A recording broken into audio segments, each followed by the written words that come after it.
আগে জানলে বাসা থেকে বালিশ নিয়ে আসতাম। কপাল যদি ভালো থাকে তাহলে প্রেমিকার কোলো হতে পারে পৃথিবীর সেরা বালিশ। আমার তো আর প্রেমিকা নাই, তাই কি বলবো বলেন। আমি ওয়াও বুঝতে পারছি না আপনার জন্য কি শাড়িটাকে এত সুন্দর দেখাচ্ছে নাকি শাড়িটার জন্য আপনাকে এত সুন্দর দেখাচ্ছে। কি একটা জটিল কথা বলেন তো, এই প্রশ্নের উত্তর দিবে কে? আপনি কি ফ্লাটিং করছেন নাকি প্রশংসা করছেন? আমি তো খুব করে করছি, আপনি বলেন কি করছি? প্রশ্ন কিসা?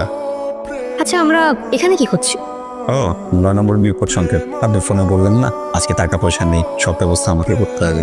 নিজের একটু পিঠ বাঁচলাম, আশেপাশে দূর দূর পর্যন্ত কোনো রেস্টুরেন্ট ধরেন, হঠাৎ করে রেস্টুরেন্ট থেকে চলে আসা খাবারের সুগন্ধ কোনোভাবে আপনার পেটকে জানান দিবে না যে আপনার কথা লেগেছে।